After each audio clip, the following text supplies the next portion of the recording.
Do you feel like you're doing everything right, but the scale just won't seem to move like it used to? If you're over 40, your hormones have a big part to play in that change.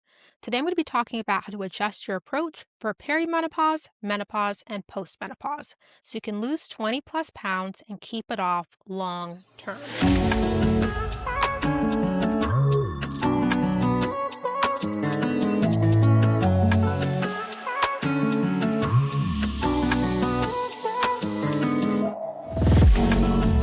Welcome to the Fit and Fulfilled Show. If you're a busy professional woman who wants to finally prioritize your health and happiness, this is the place to be. I'm your host, Soraya Russell, certified macronutrition coach, mindset coach, and lifestyle transformation coach. And each week, I share practical strategies to help you build sustainable habits, boost your energy, become obsessed with what you see when you look in the mirror, and feel confident and strong in your body, all without feeling stressed, burned out, or guilty.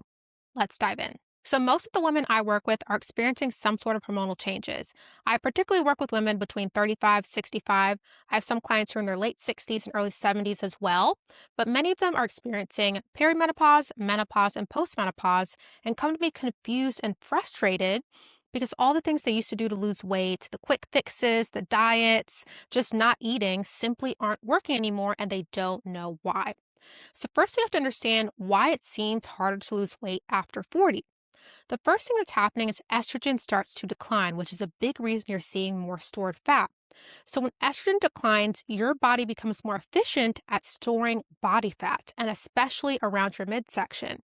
So, if you feel like you now have some stubborn belly fat that's been forming that just doesn't seem to go away, that's likely due to estrogen decline. Another thing that's happening is your metabolism usually starts to slow down by about 5% per decade after 30. And this basically means that you need to be eating a different amount of calories as you get older. So if your metabolism was, say, a certain level of speed in your 20s, then when you're 40, it's going to be a bit slower just naturally because it's declining. And so if you're eating the same amount of calories in your 40s, 50s, and 60s as you did in your 20s, expecting to maintain weight, that number of calories probably is no longer your maintenance calories. That number of calories is now probably putting you in a calorie surplus. Insulin sensitivity also changes as you get older. So this is really important to recognize because a lot of people think, oh, well, my insulin sensitivity has changed. I just need to cut out carbs. But that's not what you need to do. What's most important is carb timing matters more than it did when you were younger. And lastly, you lose muscle naturally as you age. This just happens with everybody if you are not doing anything to retain it. So as you get older, if you're not lifting weights or strength training, you're naturally going to have less muscle in your body and fat's going to tend to replace that. So this is why you'll see as you get older, you feel like you're more pudgy, you're more soft, you have a bit more fat on your body. It's because you're not doing things to preserve muscle to make sure you still maintain that lean muscle to fat ratio. So here's what we need to do to reverse these impacts of hormonal imbalances and menopause sabotaging our weight loss and body goals. The first thing is after 40, strength training becomes non-negotiable for many reasons. The first is you might just be doing cardio right now. You might be going to dance classes here and there, maybe even walking. But cardio alone won't cut it because yes, while it burns calories, it's not helping you build and maintain muscle mass. The reason muscle mass is important is because women with more muscle have a faster metabolism. If your metabolism is naturally slowing over time, which is what happens, one thing you can do to speed it up is to build more muscle on your body. Muscle is also more active than fat, which means women with more muscle burn more calories all day long by doing nothing. A simple example, so I have a good amount of muscle on my body, and some people hear that and say, oh, are you like jacked or bulky? No. What I mean is like my muscle to fat ratio is pretty high, so I'm pretty lean. And so because of that, I can eat more food for a set period of time and still not gain any weight because I have a fast metabolism. So for example, I went on a 2-week vacation a couple months ago for my birthday. I was gone for a long time and I came back and I had lost 2 pounds, not gained any.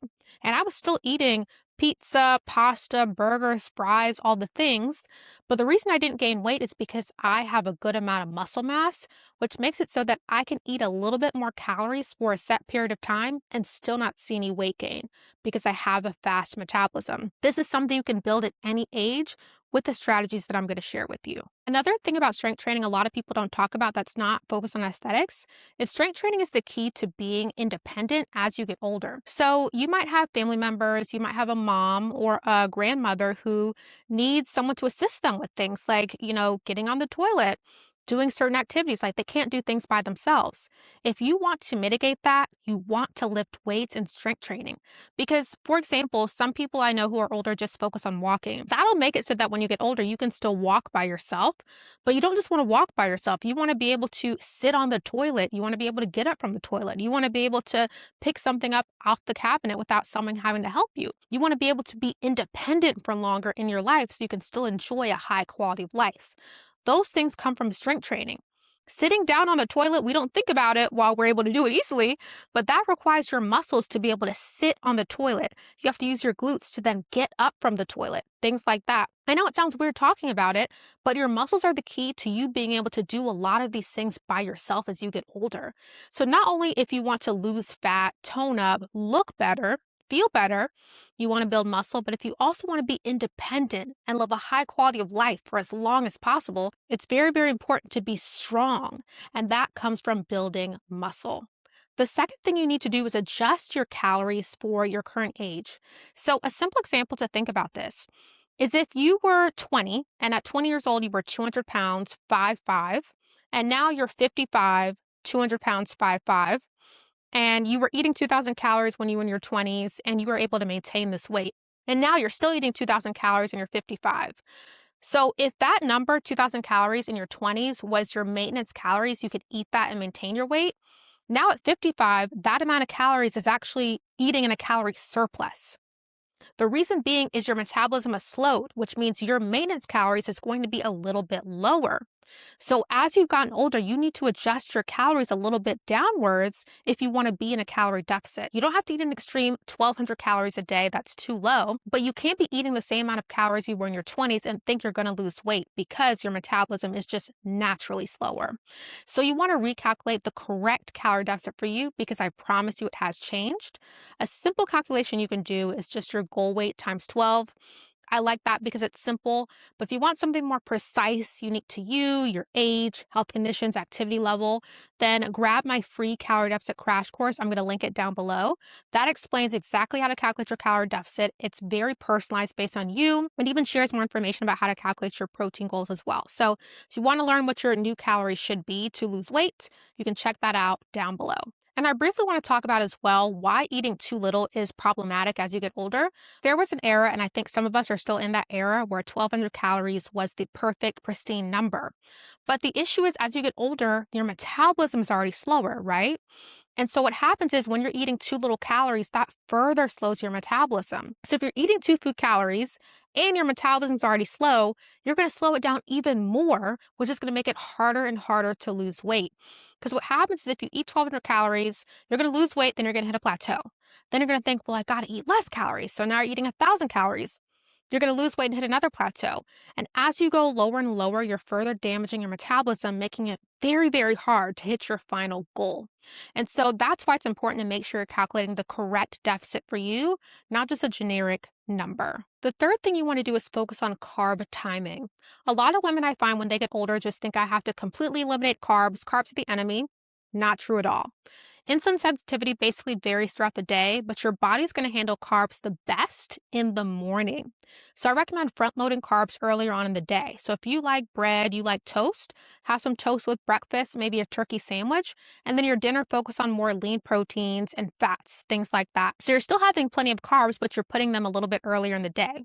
Another time that's really great to consume carbs in this age is around the times you're most active, because that's also when your body's going to use those carbs for energy. So if you're planning to go do a strength training session or go for a walk, have a higher carb snack at that time. So earlier in the day, you want to front load your carbs as well as before workouts. Those are going to be the best times of the day to consume carbs. You can still have them, but timing does matter. The next thing you want to do is increase your protein targets. Protein is important for a lot of reasons, but one of the biggest that's important specifically for women in perimenopause, menopause, and postmenopause is protein aids in muscle building and muscle recovery. So, with our efforts to build more muscle, which will help us lose fat, protein is going to be our best friend. So, ideally, you want to aim for zero point 0.6 to zero point 0.8 times your current body weight in protein. So, if you're a woman who is, say, 200 pounds, that's going to be 120 to 160 grams of protein per day. And I know that can sound like a lot. I recommend breaking it up. My clients do this so it feels a bit easier. So, for example, if your goal is, let's just do 120 to be easy. 120 divided by 3 is 40 grams per meal. Now, that sounds a lot more manageable than 120 all at once. And you can do this pretty easily. For breakfast, if you have some turkey sausage, some yogurt, some eggs, you can easily hit 40 grams. For lunch, something simple that you can do is just add a little bit more meat. So if you like a turkey sandwich, add more turkey, add a little bit of cheese. Another thing you can do is add 1 or 2 high protein snacks during the day. So if you're a snacker, you can take your total protein goals, maybe do 80% of that you get through meals, and then the other 20% you get through 1 or 2 snacks. A couple other things about protein that are helpful is that they have the highest thermic effect of food. Thermic effect of food, aka TEF, means when you digest protein, you burn more calories than you do when you digest carbs and or fat. And that's going to help you speed up your metabolism. Another thing is that protein is more satiating, which means when you consume it, you'll stay full longer than if you were just eating carbs and or fat.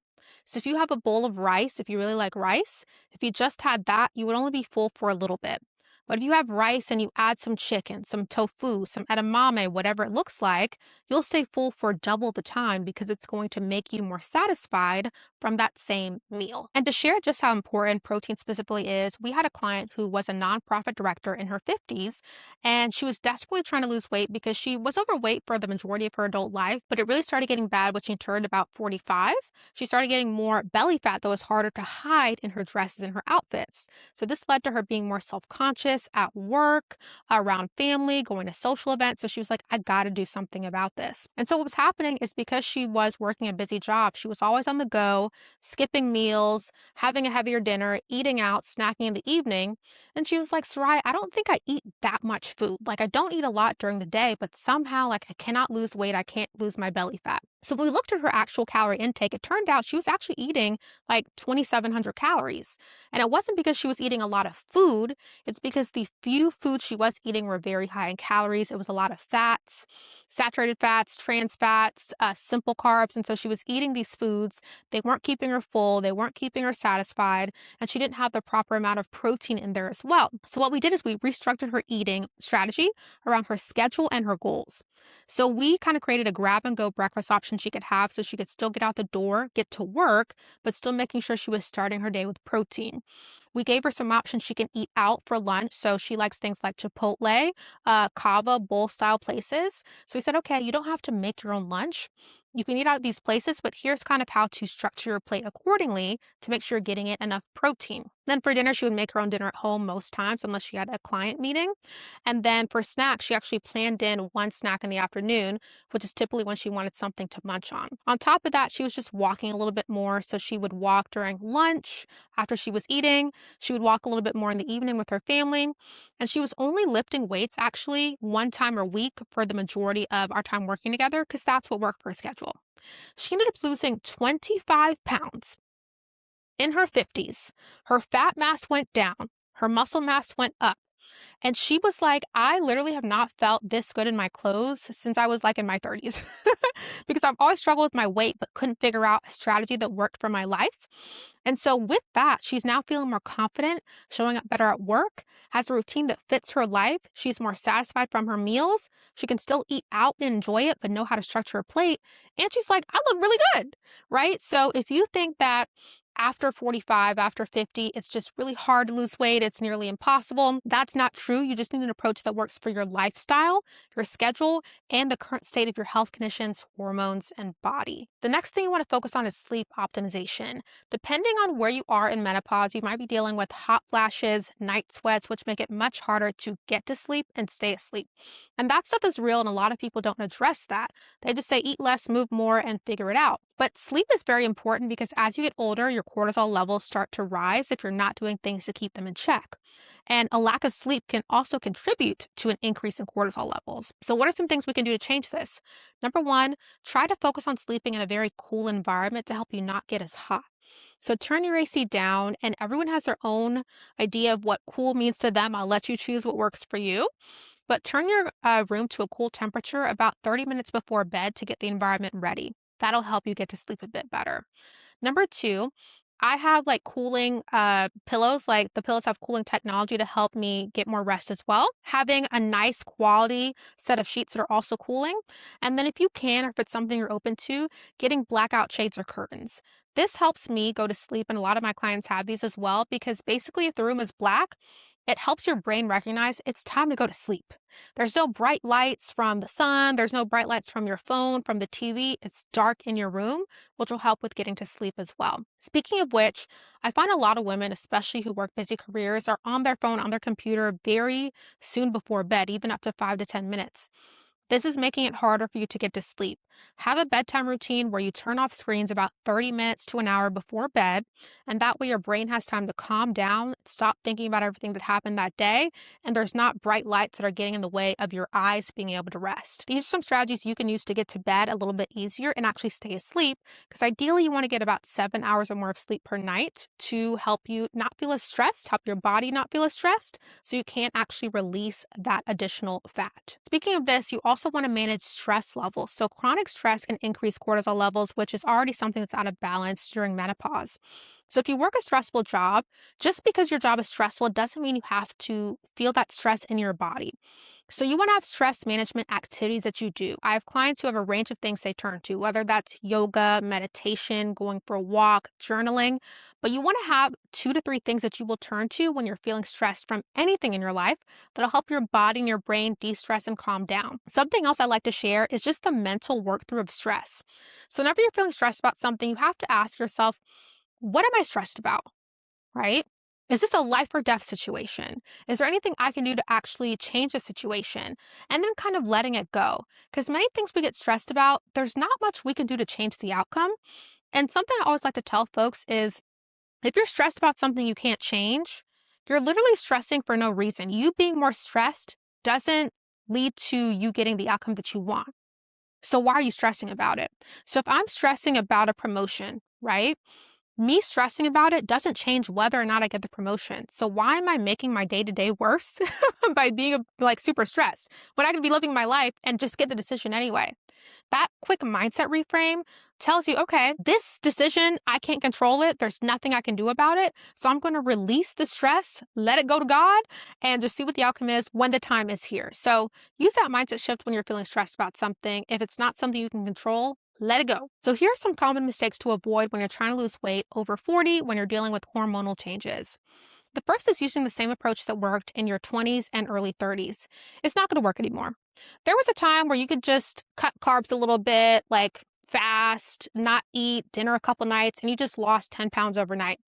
It does not work that way anymore. And in fact, those type of approaches further damage your metabolism and make it harder.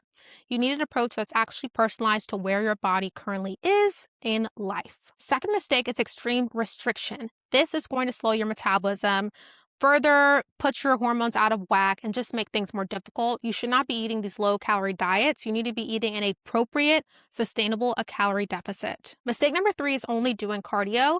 This is great if you want to have a bit more stamina and get upstairs a little bit better, but overall, if you want to be more independent, be strong, have a more toned body, less belly fat, you're going to need to pick up some weights. You don't have to go to the gym. You could do this at home with a couple pair of dumbbells, but you still want to pick up some type of weights. Another mistake I see often is having a friend or family member or even coworkers as accountability partners, and that's it. I'm going to be honest when I say this, and don't take it the wrong way. These people don't know what they're doing. You can have an accountability partner and you guys are holding yourself accountable to low carb, but low carb is not the solution. Low carb is not the answer. And you are 2 people who are doing something you think is right. And so even if you do stick to it and you don't see results, you're going to be frustrated. Or maybe they get results and you don't, you're going to be frustrated. Or when it's time to transition to something else, they don't know how to do that. If they fall off, you fall off. So having an accountability partner sounds good in theory because you have someone on the journey with you. But if that person doesn't know what they're doing and you don't know what you're doing, you're not going to get the results that you want, and they're definitely not going to stick because you didn't really make lifestyle changes. You just followed random rules from a random diet that you saw online that you think is going to work for you. Another mistake is expecting the same timeline for weight loss as you did when you were in your 20s and early 30s. Weight loss, when you are over 40, typically is going to be a little bit slower. And that's just me being honest. And that's not a bad thing. Slow and steady means it stays off. If you try to go fast, that's when it comes back fast. So don't expect to lose 10 pounds in a month, 20 pounds in 2 months. It's going to take a little bit longer than that. But ask yourself, would you rather it take a little bit longer, but you keep the results forever because it's sustainable? Or would you rather get there really quickly, but then 3 months later, you've gained it all back and you have to start all over again and have the frustration of starting all over again? I would choose the second one any day. So just be patient and focus on the process and not just the results. So thank you so much for tuning into the Fit and Fulfilled show today. I hope you walked away with practical strategies you can start using to balance your hormones, lose fat, and build muscle over 40. And if you found this helpful in absolutely any way, I ask that you please subscribe and share this with a friend who you think would find this helpful so they can also benefit from this information. And if you're a busy professional woman who wants to lose 20 to 50 pounds in a sustainable way without cutting out your favorite foods, I would absolutely love to help. I would love to invite you to apply for our coaching program, the Fit and Fulfilled Academy. This is where we help busy professional women like you by providing the guidance, coaching, and support you need with nutrition, fitness, and mindset to achieve lasting weight loss. All the details are down below. Next week, we're diving into a brand new topic that you're not going to want to miss. But until then, remember you deserve to feel as confident in your body as you do in your career. Take care.